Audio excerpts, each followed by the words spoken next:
The giant space station called Nexus Prime floated in the darkness between the stars.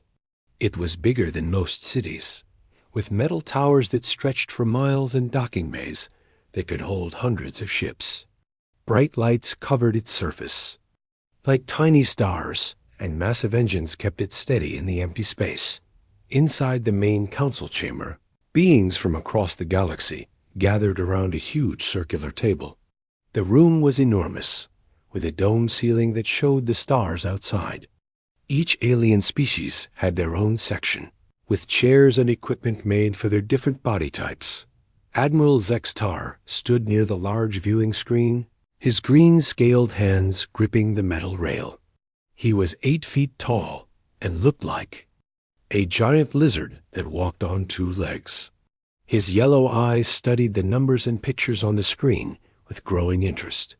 Behind him, his aide Commander Vexenol held a datapad, reading reports in their clicking language. "This makes no sense," Admiral Zextar said, his voice deep and rough. 12 ships? That is barely a patrol group." The screen showed dots representing the mysterious fleet that had appeared at the edge of known space. Each dot was tiny compared to the massive symbols that showed the alien fleets already gathered at Nexus Prime. The largest ship in the unknown fleet measured only 800 meters long. Most galactic warships were at least 3 times that size. Across the chamber, Ambassador Clythera clicked her sharp mandibles together. She looked like a giant ant, but with 4 arms and silver skin that gleamed under the lights. Her black eyes reflected the data on her own screen as she studied the approaching fleet. "Perhaps they are refugees," she said, her voice making buzzing sounds. "Or maybe pirates with stolen ships." No real military force would dare approach the Nexus with such few vessels. The Hive Collective that Clythara represented controlled bioships that were grown rather than built. These living vessels could stretch for kilometers and had the ability to heal themselves when damaged. The idea of such small metal ships seemed almost insulting to her. Near the center of the chamber, a tall crystal being pulsed with blue light. The ethereal collective representative existed as pure energy inside a diamond-shaped container. When it spoke, the voice seemed to come from the air itself. "The energy readings are strange," the crystal being said. "These ships use fusion power, but the signatures are different from anything in our databases. Very compact, very efficient." At another section of the table, beings that looked like living gas clouds floated inside protective suits. The Nebula Lords came from the dense atmospheres of gas giant planets. Their ships were massive balloons filled with exotic gases and powered by storm energy. How do they even fit crews inside such tiny vessels? One of the Nebula Lords asked, its voice sounding like wind through caves. "Our smallest scout ship is larger than their biggest warship." The Crystalline Syndicate had sent geometric ships that looked like giant jewels cut into perfect shapes. Their representatives were tall, thin beings with skin that looked like polished metal. They built their ships to be beautiful as well as deadly, believing that art and war should be combined. Admiral Zextar turned away from the viewing screen and walked to his seat. His heavy boots made loud sounds on the metal floor. The Dominion Empire had brought 200 dreadnoughts to this gathering, each one over a kilometer long and armed with enough weapons to destroy a small moon. "Commander Vexenal," he said to his aide, "send a message to our fleet commanders. Tell them to be ready for anything. This unknown fleet might be a trick or a test." "Yes, Admiral," Commander Vexenal replied, his clawed fingers typing on the datapad. "Should we move our ships into defensive positions?" "Not yet, but keep all weapon systems on standby. If these strangers want to cause trouble, they will learn why the Dominion Empire rules this sector of space." Meanwhile, far from the massive space station, Captain Jake Morrison stood on the bridge of his ship, the UES Defiance. The bridge was clean and simple, with white walls and blue lights.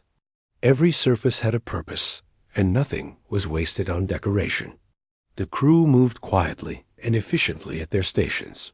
Morrison was a tall man with short brown hair and calm blue eyes. He wore a dark blue uniform with simple rank badges on his shoulders. At 45 years old, he had spent most of his adult life in space, working his way up from a junior officer to commanding his own vessel. "Status report," Morrison said, looking at the main viewing screen that showed the distant lights of Aumis. "Nexus Prime. All systems operating normally, Captain," replied Lieutenant Commander Lisa Harper from the tactical station. She was a woman in her 30s, with red hair pulled back in a tight bun. Her green eyes stayed focused on her instruments as she spoke. "Weapons are powered down but ready. Shields are at minimum power to avoid looking threatening. Engineering reports all fusion reactors running at optimal efficiency," said Commander Paul Davis from his station near the back of the bridge. He was an older man with gray hair and steady hands that had worked on engines for over 20 years. "The new antimatter containment systems are stable. We could go to full power in less than 30 seconds if needed." Morrison nodded and turned to his communications officer, Lieutenant Kate Sullivan. She was young, maybe 28, with blonde hair and sharp blue eyes that missed nothing on her screens. "Any response from the aliens yet?" Morrison asked. "We've received acknowledgement of our arrival, Captain," Sullivan replied, "but no permission to dock yet. I'm picking up a lot of chatter between the different alien fleets. They seem confused about our fleet size." Morrison allowed himself a small smile. The human fleet consisted of 12 ships, but they were nothing like what the aliens expected. Earth's shipbuilders had learned to pack incredible power into small spaces. Every system was designed to work with every other system. Nothing was wasted. The U's Defiance was the flagship, measuring 800 meters from nose to tail. But inside that space was technology that would surprise anyone who judged by size alone. The fusion reactors could output more power than most alien ships twice as large. The weapons systems used antimatter in ways that other species had never thought possible. "Captain," Lieutenant Commander Harper said, looking up from her station, "I'm detecting massive energy signatures from the alien fleets. Some of those ships are putting out enough power to run a small planet. They like to show off." Morrison replied calmly, "Remember, we're here as diplomats first. Earth wants to join the galactic community peacefully. But if they force us to, demonstrate our capabilities." He didn't finish the sentence, but everyone on the bridge understood. The human fleet might look small and weak, but appearances could be very deceiving. Earth had spent decades developing technology that focused on efficiency and effectiveness rather than size and intimidation. "Commander," Davis looked up from his engineering station. "Captain, the other ships in our fleet are reporting ready status. Captain Thompson on the Valor, Colonel Martinez on the Guardian, Commander White on the Ranger, and Captain Foster on the Lightning. All ships are maintaining formation and awaiting orders." Morrison walked to the front of the bridge and looked out at the massive space station growing larger on the screen. Hundreds of alien ships surrounded it like metal moons. Some were so large they had their own gravity fields. Others glowed with exotic energy or pulsed with organic life. "Open a channel to Ambassador Rodriguez on the Harmony," Morrison ordered. The viewing screen split to show the bridge of the diplomatic vessel. Ambassador Elena Rodriguez appeared, a woman in her 50s with dark hair and intelligent brown eyes. She wore civilian clothes instead of a military uniform, but her posture showed she was just as disciplined as any soldier. "Captain Morrison," she said with a slight nod, "are you ready for what comes next?" "As ready as we can be, Ambassador. The aliens seem to think we're not worth their time. That might work in our favor." Rodriguez smiled, but it didn't reach her. Eyes. Let them underestimate us. Earth didn't survive this long by being the biggest or the loudest. We survived by being smart, adaptable, and stronger than we look. Understood, Ambassador. Good luck with the negotiations. And good luck with whatever comes after the negotiations fail, Rodriguez replied before ending the transmission. Morrison turned back to his crew. Every face showed the same quiet determination. They were far from home, surrounded by aliens who saw them as primitive newcomers. But they carried with them the hopes of an entire planet and technology that had been forged in the fires of human ingenuity. All stations prepare for docking procedures, Morrison announced. And remember, we represent all of humanity today. Let's show them what that means. The space around Nexus Prime buzzed with activity as the human fleet approached the massive station. Hundreds of alien ships filled the void, their hulls gleaming under the light of nearby stars. The smallest of these vessels dwarfed the largest. Human ship, creating a scene that looked like minnows swimming among whales. Captain Jake Morrison watched from the bridge of the UEZ Defiance as they passed between two Dominion Empire dreadnoughts. Each of the alien warships stretched over a kilometer in length, their dark hulls bristling with weapon ports and sensor arrays. Gun turrets the size of small buildings tracked the human ships as they flew by. Those guns could probably punch right through a moon, Lieutenant Commander Lisa Harper observed from her tactical station. Her fingers moved across her console, recording everything their sensors detected about the alien weapons. Probably, Morrison agreed. But hitting a target is different from having big guns. Remember that. The human fleet maintained a tight formation as they approached the station's diplomatic docking bay. The U's Harmony Ambassador Elena Rodriguez's ship took the lead position. Behind it came the other human vessels, looking like toys compared to the massive alien constructs surrounding them. Admiral Zextar stood in the observation deck of his flagship, watching the human approach through reinforced windows. His yellow eyes narrowed as he studied the small ships. Commander Vexnel stood beside him, holding a datapad with the latest sensor readings. "They look like escape pods," Commander Vexnel said with a clicking laugh. "How do they fit weapons and shields into such tiny vessels?" "Maybe they don't." Admiral Zextar replied. "Maybe they're just explorers who stumbled into space travel recently. Some species take longer to develop proper military technology." In the council chamber, representatives from dozens of alien species gathered to witness humanity's first official contact with the galactic community. The chamber's massive viewing screens showed the human fleet from multiple angles, and the reaction was immediate. Ambassador Clithara's mandibles clicked rapidly as she looked at the display. "This must be a joke," she buzzed to her aide. "Are they seriously expecting us to treat them as equals when they arrive with such a pathetic show of force?" The Crystalline Syndicate's representative, a tall being with metallic skin and geometric patterns carved into his face, studied the human ships with professional interest. "Their design is crude but functional," he said to his colleagues. "No artistic merit whatsoever. Pure utility." "Utility?" laughed another syndicate member. "Those ships look like they were built in a scrapyard. How can they even generate enough power for faster-than-light travel?" The ethereal collective's crystal being pulsed with amused light. "Perhaps they use some form of primitive fusion drive," it said, its voice echoing through the chamber. "The energy signatures are surprisingly clean, but the total output is barely enough to power a space station, let alone a fleet." The gas-dwelling Nebula Lords floated in their protective suits, their voices whispering through their translation devices. "We are confused by their size," one said. "Our smallest cargo hauler is larger than their biggest warship.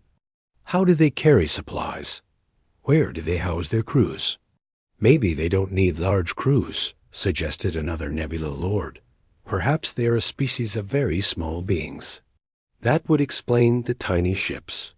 The Hive Collective section buzzed with activity as worker drones scurried between the larger members of their species. Cliff Ara's forearms gestured at the display screens, showing the human fleet. "Look at them," she said to her nestmates. 12 ships. We bring 12 ships just to carry our spare parts. This is either an insult or a sign that they have no understanding of galactic politics. Meanwhile, aboard the U's Harmony, Ambassador Elena Rodriguez prepared for the most important meeting in human history. She stood in her quarters, adjusting her formal diplomatic attire. The clothes were simple but elegant, designed to show respect without appearing weak. Her aide, a young diplomat named Lieutenant Gary Parker, knocked on her door. "Ambassador, we're 5 minutes from docking. The alien representatives are already gathering in the council chamber. How are they reacting to our arrival?" Rodriguez asked, checking her appearance one final time in the mirror. "The translation computers are working overtime," Parker replied with a nervous smile. "Most of the chatter seems to be about our fleet size." "They're not exactly impressed," Rodriguez nodded. She had expected this reaction. Earth's military strategists had debated whether to send a larger fleet, but they had decided that showing their true capabilities too early might be seen as aggressive. Better to let the aliens underestimate them at first. "Let them think we're weak," she said. "It will make the eventual revelation more effective." The UES Harmony docked with Nexus Prime's diplomatic bay, followed by the other human ships. The process was smooth and efficient, demonstrating the precision of human piloting and the reliability of their technology. However, the aliens watching from the observation decks saw only small ships that looked insignificant compared to their own massive vessels. Captain Rick Thompson stood on the bridge of his destroyer, the U's Valor, watching the docking procedures. His communications officer, Lieutenant Amy Chun, was monitoring the alien radio chatter and translating the conversations. "They're placing bets on how long we'll last in a real fight," Chun reported. "Most estimates are under 2 minutes." Thompson's jaw tightened, but he kept his voice calm. "Let them bet. They might be surprised by the outcome." A bridge crew of the U.S. Valor was small but highly trained. Each person could handle multiple duties, and they worked together like parts of a well-oiled machine. This was typical of human ships, where efficiency and multitasking were valued over specialization. Commander Susan White, captain of the frigate U.S. Ranger, watched the alien ships through her own viewports. Her vessel was one of the smallest in the human fleet, but she knew it packed more firepower than most alien ships twice its size. "Captain," her weapons officer said, "those Dominion ships have enough guns to level a continent. But look at how they're positioned. They're not expecting any real resistance." "Good," White replied. "Overconfidence is an enemy's greatest weakness."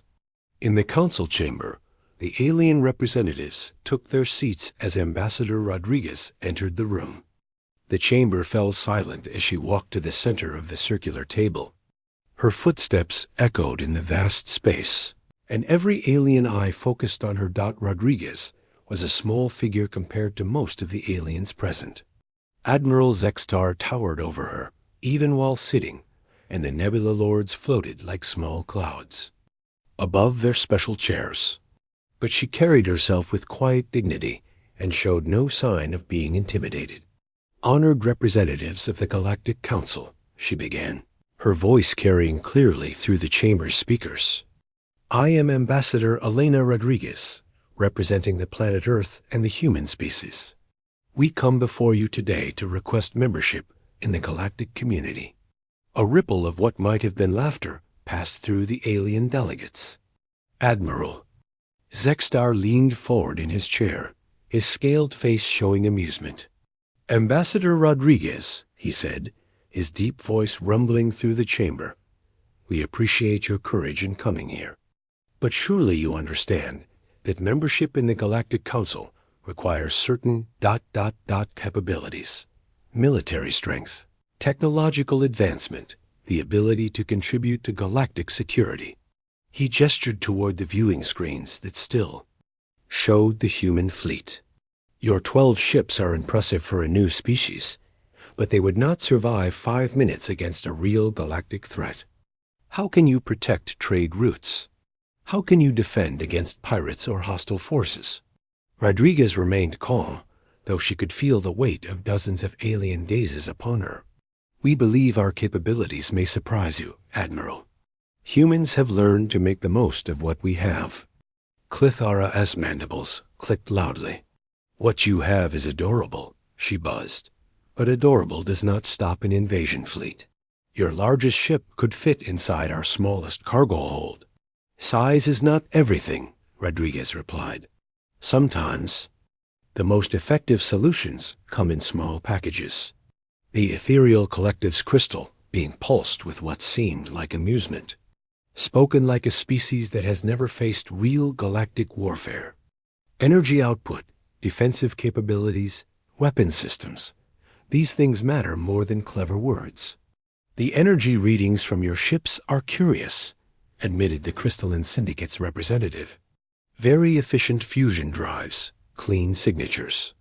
But the total power output is barely a fraction of what we consider minimum for a warship. Rodriguez looked around the chamber, meeting the eyes of each alien representative. We understand your concerns. Perhaps we could arrange a demonstration of our capabilities.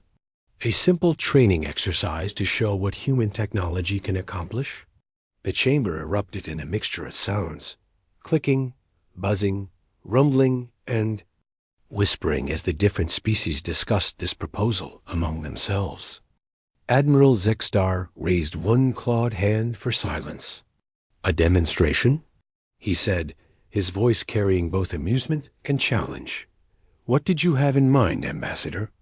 A standard military exercise, Rodriguez replied. Your choice of scenario. And rules. We simply ask for the chance to prove that effectiveness matters more than size. The council chamber buzzed with excited conversation as Admiral Zixstar stood from his chair. His massive form cast a shadow across the diplomatic table as he looked down at Ambassador Rodriguez. The other alien representatives leaned forward, in their seats, eager to see how this unexpected challenge would unfold. Very well, Ambassador, Admiral Zexstar rumbled, his yellow eyes gleaming with anticipation. Since you insist on this demonstration, let me propose the terms. 5 of your ships against 1 of mine. A standard combat exercise in the designated training zone. He gestured to Commander Vexino, who activated a holographic display showing the area of space near Nexus Prime where military exercises were normally conducted.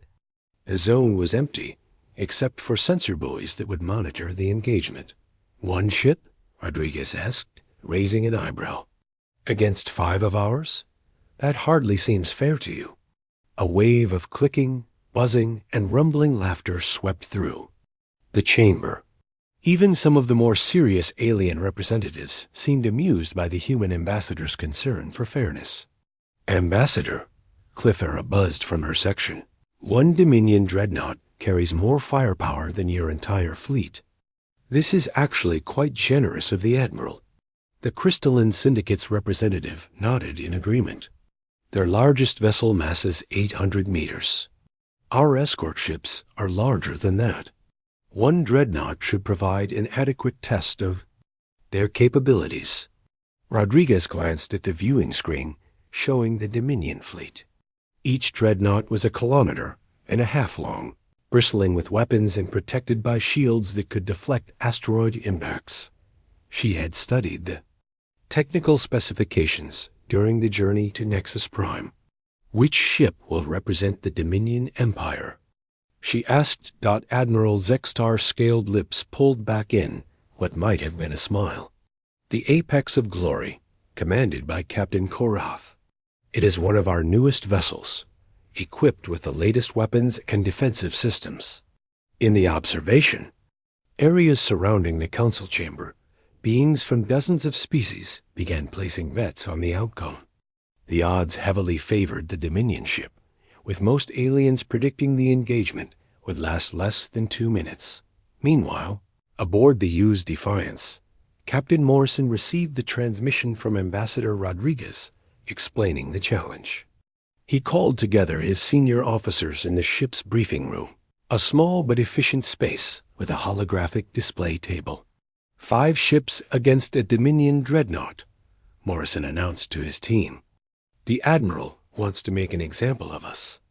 Lieutenant Commander Harper pulled up tactical data on the Apex of Glory. It's a serious piece of hardware, Captain. Plasma cannons that can melt through 10 meters of armor, missile launchers carrying antimatter warheads, and energy shields powered by 3 fusion reactors. Commander Davis whistled softly as he reviewed the engineering specifications. That ship generates more power than a small city. Their main guns alone draw enough energy to run our entire fleet. But look at this, Lieutenant Sullivan said, highlighting sections of the technical readout. All that power comes at a cost. They're slow to maneuver, their weapons take time to recharge between shots, and their shield generators create blind spots in their sensor coverage. Morrison nodded approvingly. His crew was thinking like humans, looking for weaknesses instead of being intimidated by raw power. Who do we take with us? The Valor, Guardian, Ranger, and Lightning, Harper suggested. Thompson, Martinez, White, and Foster are our most experienced combat commanders. Agreed. Send the word. We launch in 30 minutes. Across the human fleet, crews prepared for combat with quiet efficiency. Unlike the massive alien vessels that required hundreds or thousands of crew members, each human ship operated with a small team of highly trained specialists. Captain Rick Thompson stood on the bridge of the U's Valor, reviewing the battle plan with his officers. His destroyer was armed with directed energy weapons and antimatter torpedoes, but its greatest asset was its speed and maneuverability. Remember, Thompson told his crew, we're not trying to match their firepower. We're going to be faster, smarter, and more precise. Every shot has to count. Colonel Dan Martinez commanded the UES Guardian from his compact bridge.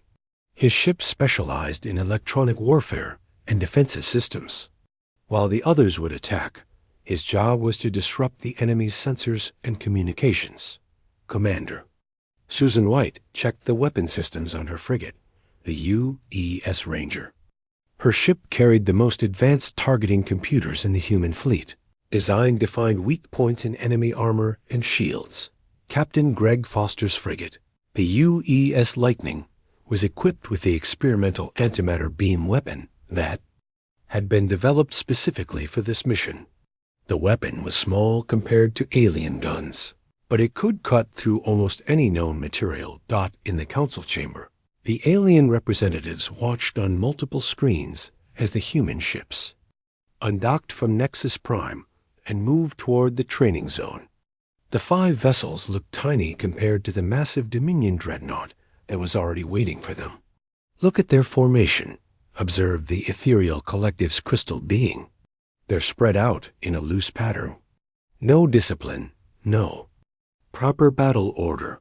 Typical of inexperienced species, Admiral Zextar commented.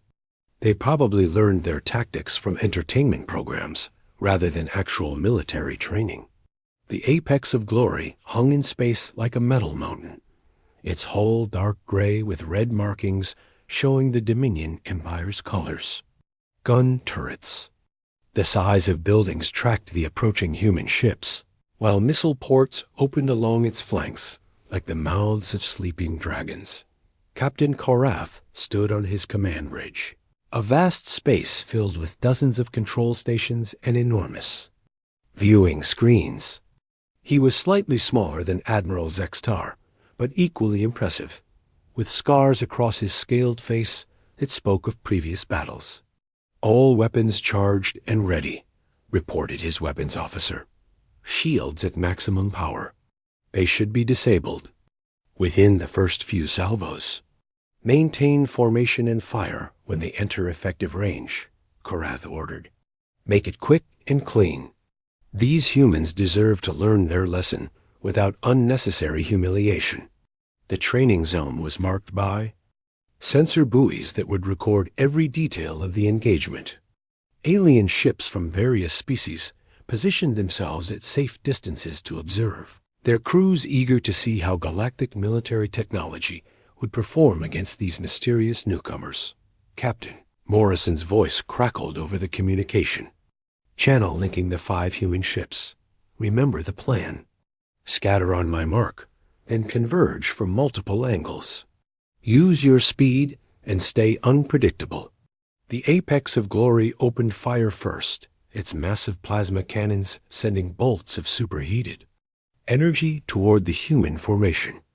Each shot contained enough power to vaporize a building, and the alien observers expected to see the small human ships destroyed instantly.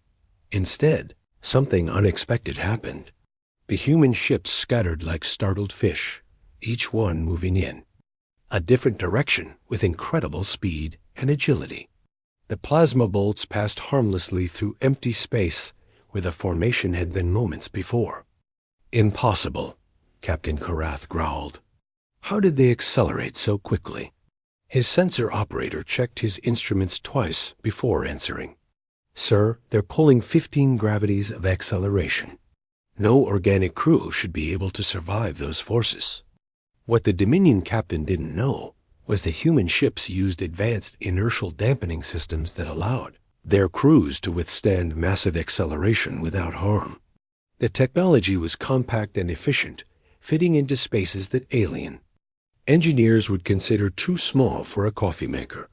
The U's valor came in from the left, its weapons firing precise bursts at the Dreadnought's shield generators. The shots were much smaller than the Dominion's plasma cannons, but they struck with surgical accuracy, causing localized shield fluctuations. From the right, the UE's Guardian launched electronic warfare attacks that disrupted the apex of glories. Targeting systems. The massive ship's guns began firing at empty space as their sensors showed false targets and phantom signatures. Commander White's frigate, the U's Ranger, dove beneath the dreadnought and fired at its engine nacelles. Her targeting computer had identified a weakness in the armor plating where the fusion exhaust created thermal stress fractures. The alien observers watched in growing amazement as the tiny, human ships danced around the Dominion dreadnought like angry hornets attacking a bear. The massive ship's weapons couldn't track targets that moved so quickly and unpredictably. This is not possible, Clithara buzzed, her mandibles clicking rapidly. Those ships are too small to generate the power needed for such acceleration. Yet, they are doing it, the Crystalline Syndicate's representative observed. Their technology is different from ours. More concentrated. Captain Morrison brought the UES Defiance in from above, timing his attack to coincide with the others. His ship's weapons targeted the dreadnought's main sensor array, the massive dish that controlled most of its defensive systems. The apex of glory was now surrounded by 5 fast-moving targets that seemed to appear and disappear from its sensors. Captain Korath found himself fighting an enemy that refused to hold still long enough to be properly targeted. Increase power to the shields, he ordered. Launch all missiles and set them for proximity detonation. Silence filled the council chamber as the alien representatives stared at the viewing screens in disbelief. The massive Dominion dreadnought apex of glory floated helplessly in space, its lights flickering as emergency power tried to keep essential systems running. Around it, the 5 human ships maintained their positions like wolves circling a fallen giant. Admiral Zextar's clawed hands gripped the armrests of his chair so tightly that the metal began to bend. His yellow eyes were wide with shock as he watched his most advanced warship broadcasting distress signals. For the first time in his long military career, he had no words. "This cannot be real," whispered Commander Vexenal, his datapad forgotten. In his trembling hands, one of our dreadnoughts, defeated by ships that could fit in our cargo bays. The ethereal collective's crystal being pulsed with rapid flashes of light, a sign of extreme agitation among their species. The energy readings make no sense, it said, its voice crackling through the chamber's speakers. Those weapons should not be able to penetrate our shields. Clithara's 4 arms moved frantically as she tried to process what she had witnessed. Her mandibles clicked so rapidly, they sounded like a machine gun. They moved too fast. No ship that small should be able to accelerate like that. The crew should have been crushed by the forces. In the observation areas, beings from dozens of species sat in stunned silence. The bedding pools had been closed as soon as the human antimatter beam sliced through the dreadnought's armor. No one had predicted this outcome. No one had even considered it possible. The crystalline syndicate's representatives huddled together, their metallic faces reflecting the light from the viewing screens. Their geometric ships suddenly seemed less impressive, more like beautiful sculptures than efficient weapons of war. Their technology is completely different from ours, one of them said in a voice filled with awe and fear. We have been building bigger and more powerful ships for thousands of years. They have been building better ones. The Nebula Lords floated, in their protective suits, their gas-formed bodies swirling with agitation. We must understand how they did this, one whispered. If a species can develop such capabilities in secret, what other surprises might be waiting out there? On the bridge of the UES Defiance, Captain Morrison watched the tactical display with satisfaction. Every human ship had performed exactly as planned. The engagement had lasted less than 10 minutes, but it had demonstrated principles that would reshape galactic military thinking. Damage report on the apex of glory, he requested from Lieutenant Commander Harper. Main reactor offline, primary. Weapons disabled, shield generators destroyed, Harper reported, reading from her sensors. No hull breaches, no casualties. The antimatter beam cut their power systems without causing fatal damage. Morrison nodded approvingly. They had proven their point without killing anyone.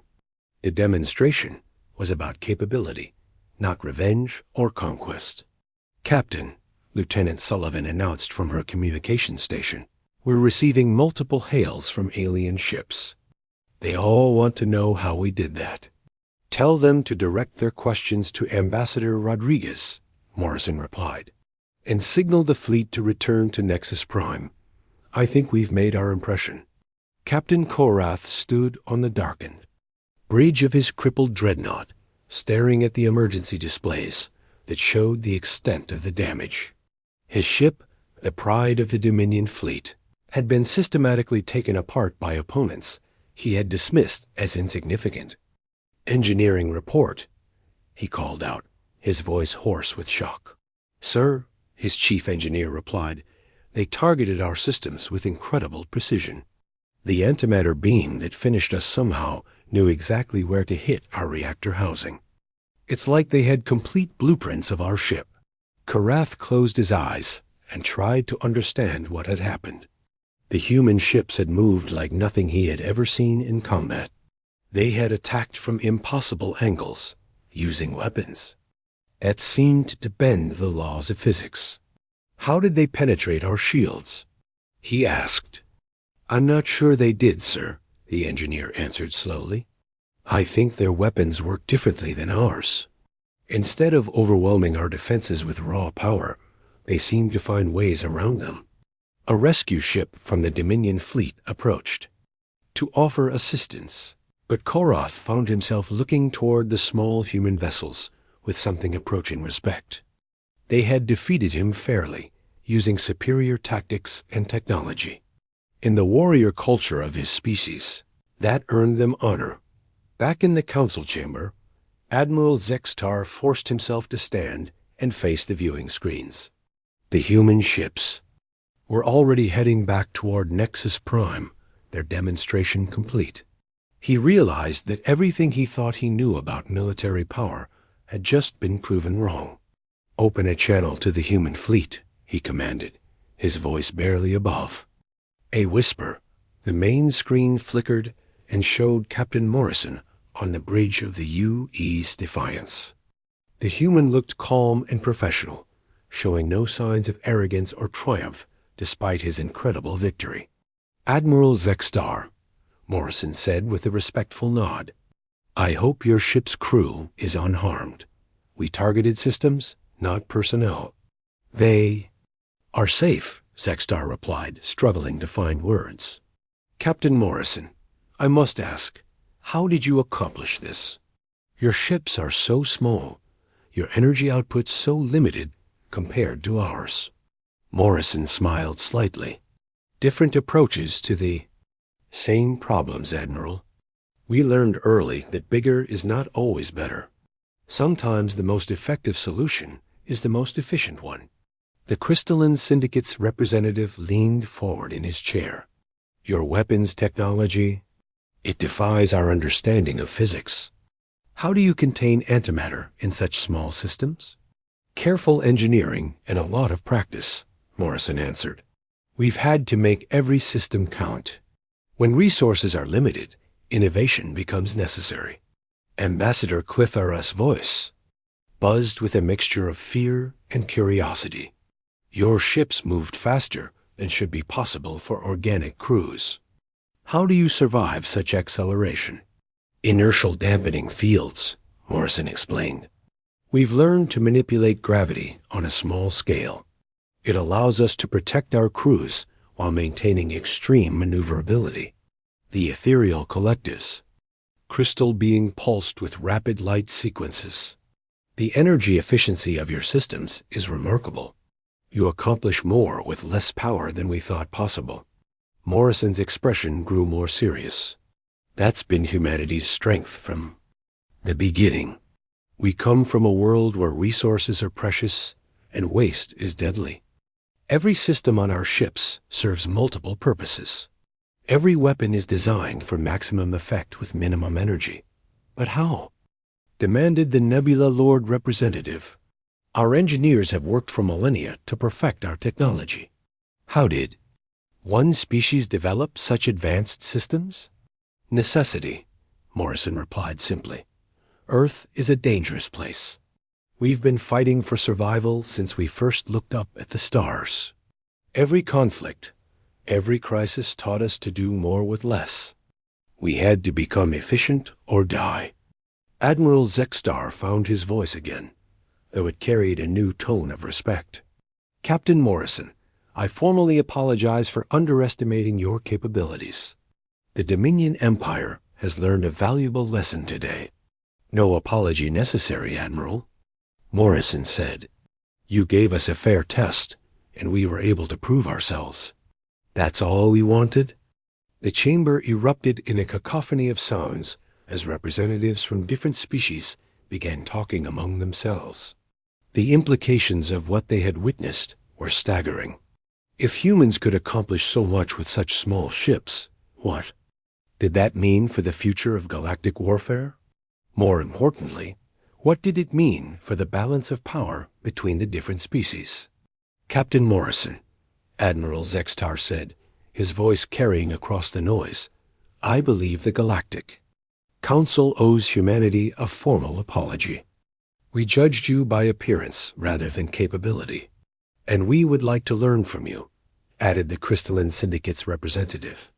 "Our shipbuilders have been pursuing size and spectacle for so long that we may have forgotten the value of efficiency." The Hive Collective's Clithara clicked her mandibles thoughtfully. "Perhaps there is wisdom in the human approach. We have always believed that numbers and size guaranteed victory. Today, we learned otherwise." Morrison looked around at the alien faces on his screen, seeing curiosity where there had been contempt only hours before. Humanity would be honored to share our knowledge with species that are willing to learn. But we also have much to learn from all of you. Your request for membership in the Galactic Council, Admiral Zextar said formally, will be voted on immediately. I believe this outcome is no longer in question. the ethereal collectives being pulsed with what seemed like approval. Indeed, any species capable of such innovation deserves a place among us. But first, the Nebula Lord representative whispered, "We must understand how you did this. Your technology could change everything." Ambassador Rodriguez's voice came through the communication system from her ship. "The technical details can be discussed in time. For now, humanity simply wants to join the galactic community as equals, ready to contribute our knowledge and learn from yours." "Equals," repeated Admiral Zexstar, tasting the word. "Yes, I believe that is exactly what you are." 3 hours after the demonstration, the council chamber buzzed with activity unlike anything seen in decades. Representatives from every major species huddled in groups, discussing the implications of what they had witnessed. Translators worked. Over time, as beings who rarely spoke to each other began forming new alliances and partnerships. Ambassador Elena Rodriguez stood at the center of the circular table, no longer the ignored petitioner she had been that morning. Every alien eye in the chamber focused on her with newfound respect and curiosity. The change in atmosphere was remarkable. Where there had been dismissive laughter, now there was careful attention. Admiral Zexstar rose from his chair, his massive form casting a shadow across the chamber. But when he spoke, his voice carried none of the arrogance it had held earlier.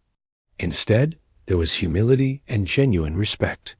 "Ambassador Rodriguez," he began formally, "the Dominion Empire wishes to officially apologize for our earlier attitude. We judged humanity by standards that we now realize were inadequate and outdated."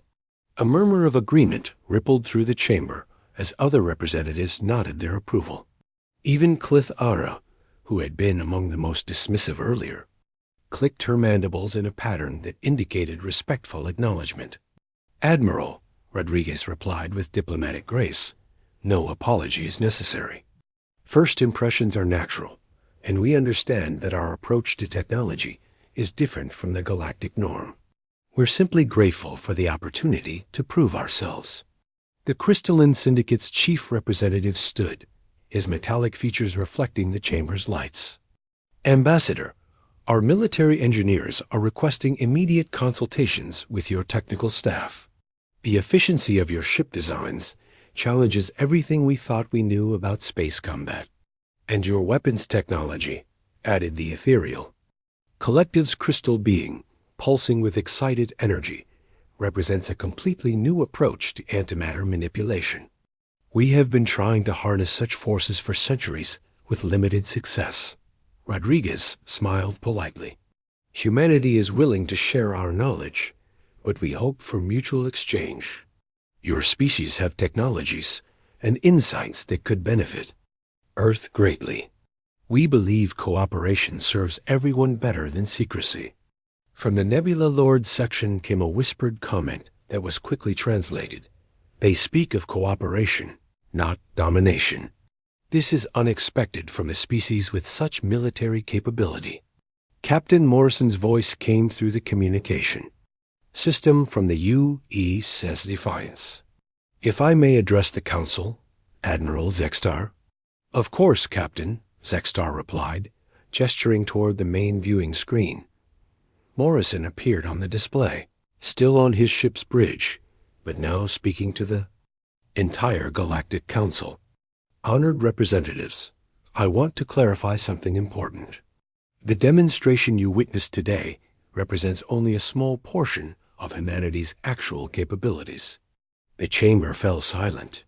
Several alien representatives exchanged worried glances, wondering if this was a threat or a boast. Morrison continued, his tone remaining calm and professional. "Earth's shipyards are currently producing vessels that make our fleet here look primitive.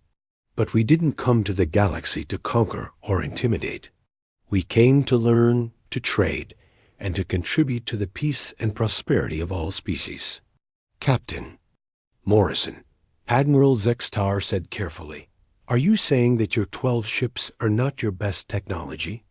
"Not even close, Admiral," Morrison replied with a slight smile.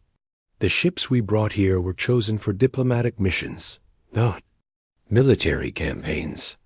They're designed to be impressive enough to gain respect, but not so advanced as to cause fear or start an arms race. The implications of this statement sent shockwaves through the chamber.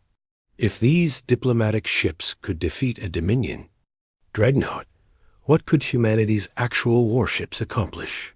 Clithara leaned forward, her forearms gesturing excitedly. Captain, the Hive Collective has been studying your ship movements during the battle. Your acceleration rates and maneuverability suggest gravity manipulation technology that we believed was purely theoretical. It's real, Morrison confirmed. But it's also just the beginning. Human engineers have been working on problems that most species consider impossible. We've had to, because Earth is not a forgiving world. The Crystalline Syndicate's representative activated his personal display, showing technical diagrams of the human ships. Your fusion reactors output far more energy per unit of mass than any known technology. How do you achieve such efficiency? Magnetic confinement fields using superconducting materials, Morrison explained. We've learned to contain fusion reactions in spaces that other species would consider impossibly small. Everything on our ships is designed to work together. No wasted space, no redundant systems. Commander Paul Davis's voice joined the conversation from the engineering station of the Defiance. If I may add something, Captain? Our reactor design uses a closed-loop system where waste heat from one process becomes input energy for another. Nothing is thrown away. The ethereal collectives being pulsed with rapid light sequences. Remarkable. Our species has pursued pure energy research for millennia, but we have never achieved such practical efficiency. From his position in the chamber, Admiral Zeekstar studied the technical data appearing on his personal screen. His military mind was already calculating the strategic implications of humanity's technology. Captain Morrison, he said slowly, the Dominion Empire would be honored to form a military alliance with humanity. Your tactical innovations could revolutionize our fleet operations. And the Crystalline Syndicate would welcome human engineers in our shipyards, added their representative. We could combine your efficiency with our artistic design principles. Rodriguez raised her hand for attention. These are exactly the kinds of partnerships humanity hopes to build. But first, we must address the formal matter of our membership in the Galactic Council. The Chamber's attention focused on the voting procedures that would determine humanity's place in galactic civilization. Each species had one vote, and a simple majority would be sufficient for membership. Admiral Zeekstar stood again. The Dominion Empire votes to accept humanity as a full member of the Galactic Council, with all rights and responsibilities thereof. The Crystalline Syndicate seconds this motion, their representative announced immediately. One by one, each species cast their vote. The ethereal collective, still pulsing with excited energy, voted yes. The Hive Collective, with Clithara speaking for her species, acknowledged humanity's worthiness. Even the gas-dwelling Nebula Lords, who rarely participated in galactic politics, whispered their approval. The final vote was unanimous, something that had never happened in the recorded history of the Galactic Council. Rodriguez felt a moment of overwhelming emotion as she realized that humanity had not just gained membership, but had earned the genuine respect of every major species in known space. Thank you, she said simply. Earth accepts membership in the Galactic Council and pledges to work for the common good of all species. But the ceremony was just the beginning. Over the next several hours, representatives from various species approached Rodriguez with specific proposals and requests. The Dominion Empire wanted to establish joint training exercises to learn human tactical methods. The Crystalline Syndicate proposed cultural exchange programs alongside their technical cooperation. The Ethereal Collective offered to share their pure energy, research in exchange for lessons in practical application. Most surprising was that Approach from Captain Korath, commander of the defeated Apex of Glory. His image appeared on a private communication channel, speaking directly to Captain Morrison. Captain Morrison, he said, his scaled face showing what might have been embarrassment. I wanted to personally congratulate you on a brilliant tactical victory. Your crew fought with honor and skill. Thank you, Captain Korath, Morrison replied. Your ship is impressive, and your crew handled the defeat with dignity. That speaks well of the Dominion military tradition. I have a request, Korath continued. The Dominion fleet would benefit greatly from human tactical instructors. Would you consider establishing a training program at our military academy? Morrison glanced at his bridge crew, seeing the same thought in their eyes. This was an opportunity to build lasting relationships while sharing Earth's knowledge. I'll recommend it to Earth Command, Morrison said.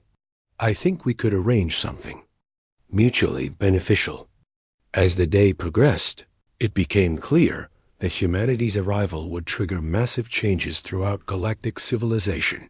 Shipyards began redesigning their vessels to incorporate human efficiency principles. Military academies started revising their tactical doctrines. Even civilian industries began examining their processes to eliminate waste and improve performance. The Nexus Prime Engineering Corps requested permission to study human ship design. Within days, their preliminary reports would revolutionize their understanding of what was possible with compact technology. Ambassador Rodriguez found herself scheduling meetings with dozens of alien diplomats, each representing opportunities. FOR trade, cultural exchange, or technological cooperation. The human embassy staff, small but efficient, like everything else from Earth, worked around the clock to handle the flood of requests.